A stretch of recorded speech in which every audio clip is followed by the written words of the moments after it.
Hi friends, நம்ம family மெம்பர்ஸோட வேலூரில் இருக்க வள்ளிமலை அப்படின்ட்டு ஒரு முருகர் கோயில் போயிருந்தோம். இங்கே போனதுக்கப்புறம் எவ்வளோ ஆச்சரியம், அதிசயம், அந்த ஸ்டோரி எல்லாம் எனக்கு அப்போ தான் தெரிஞ்சுது. உங்கள் கூட ஷேர் பண்ணிக்கணும்னு ஆசைப்பட்டேன். வாங்க பார்க்கலாம். இது அந்த கோயில் போகிற என்ட்ரன்ஸு கரெக்டாக வேலூர் மாவட்டத்தில் வள்ளிமலை போட்டால் வரும். நம்ம வள்ளி அம்மா இருக்காங்கள்ல, அவங்க அங்கே தான் இருந்தாங்க. ஸோ நம்ம முருகர் போய் அவங்கள அங்கேருந்து கூட்டிகிட்டு வந்தாராம். ஸோ இந்த கோயிலுக்கு நம்ம ஸ்டெப்ஸ் ஏறி தான் போனோம். 300+ ஸ்டெப்ஸு. படி ரொம்ப நெட்டாகவே இருக்கும். ஸோ நாங்களும் அது வழியாக போக ஆரம்பித்தோம். போகும்போதே நம்ம விநாயகருக்கு ஒரு வணக்கத்தை போட்டுட்டு அப்படியே போனால் ஒரு குளம் வரும் ஃபஸ்ட்டு. ரொம்ப அழகாக இருந்துச்சு. அதுவும் குளத்து நிறைய தண்ணி. இப்போல்லாம் இருக்க முக்கால்வாசி குளத்துக்கு தண்ணியே இல்லை. இந்த குளம் ஃபுல்லாக தண்ணியாக இருந்தது. அப்புறம் நான் என் ஃபேமிலி மெம்பர்ஸும் இறங்கி குளத்துல ஜாலியாக கால் கையெல்லாம் நனைச்சிட்டு அதுக்கப்புறமா படியேற ஆரம்பித்தோம். அதுக்குள்ளே ஒரு குட்டி வாண்டு வந்துட்டார், என்னோட பையன். அவனும் ஸ்டெப்ஸ் கட கட கடன்ட்டு ஏறிட்டான். என்னால் தான் ஏற முடியல. ஸோ இதுதான் ஸ்டார்டிங் ஸ்டெப்ஸு. நம்ம கீழே ஒரு கற்பூரம் ஏற்றிட்டு படியேற ஆரம்பிச்சிட்டோம். இது மேலே ஏறி போனால் நமக்கு கொஞ்சம் தூரத்துக்கு ஓகே. அதுக்கப்புறமேட்டு படி ரொம்ப ஸ்டீப்பாக இருந்துச்சு. ரொம்ப நெட்டாக ரொம்ப கஷ்டப்பட்டு தான் நான் ஏறினேன் இந்த வீடியோ எடுத்துட்டு. சுத்தமாக முடியல. எல்லாருமே கஷ்டப்பட்டு தான் ஏறி வந்தாங்க. கொஞ்சம் லைட்டாக வெயிலும் ஆயிடுச்சு. ஸோ உங்களுக்கு பிடிச்ச கோயிலுக்கு போயிட்டு வாங்க. உங்களுக்கு எப்பயும் மன நிறைவாக இருக்கும் அப்படின்ட்டு பேசிட்டு தான் எடுத்துகிட்ருக்கேன். இதோ பாருங்கள், தெரியுதா? அவ்வளோ நெட்டாக இருந்துச்சு.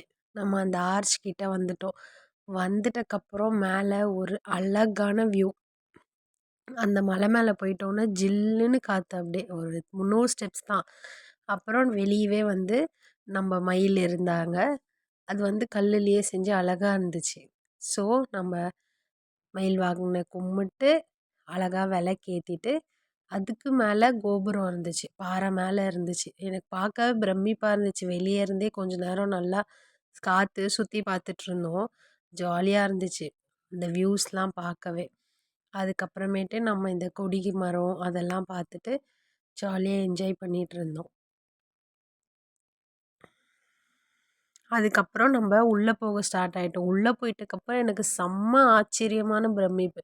ஒரு குகை, அந்த குகை உள்ளே கொடைஞ்சி கோயில் செஞ்சுருக்காங்க. வெளியே வள்ளி அம்மா இருக்காங்க. உள்ள வள்ளி முருகர் தேவியான எல்லாமே இருந்தாங்க.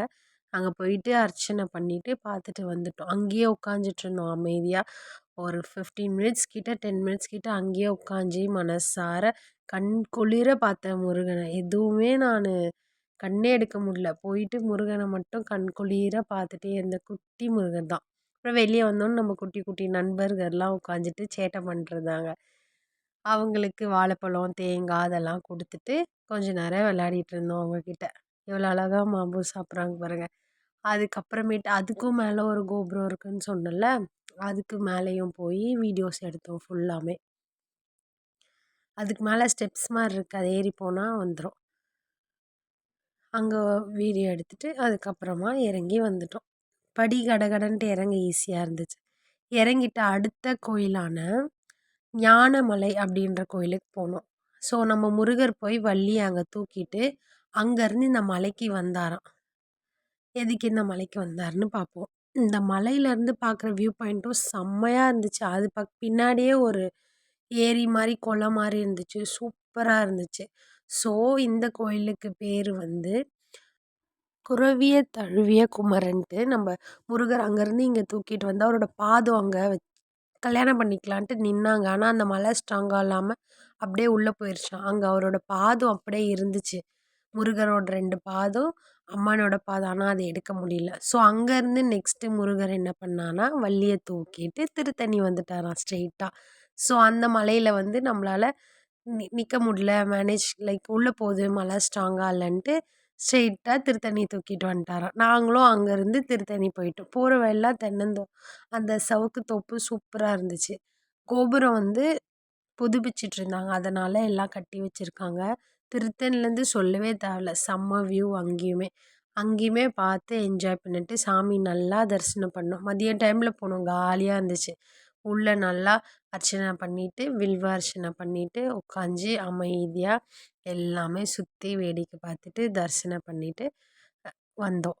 அந்த 2வது ஞானமலை கோயில்ல தான் ஒரு சாமி சொன்னாரு. அவர் சொல்லி தான் எனக்கே இந்த கதை தெரியும்.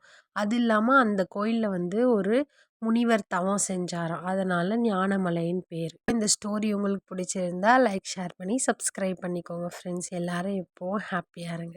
நான் இதுமாரி குட்டி குட்டி ஸ்டோரி சொல்றது உங்களுக்கு பிடிச்சிருக்கா? இல்லைனா வெளியே போய் வீடியோஸ் போட்டு எக்ஸ்ப்ளோர் பண்ணி நம்ம அன்றாட வாழ்க்கையில் நம்ம போகிற இடத்தெல்லாம் இருக்கிற குட்டி குட்டி ஹாப்பினஸ்ஸை, சந்தோஷத்தை உங்களுக்கு காட்டுறது பிடிச்சிருக்கான்னு கமெண்ட் பண்ணுங்கள். எனக்கு யூஸ்ஃபுல்லாக இருக்கும். ஸோ நானும் அதேமாரி வீடியோஸ் போடுவேன்.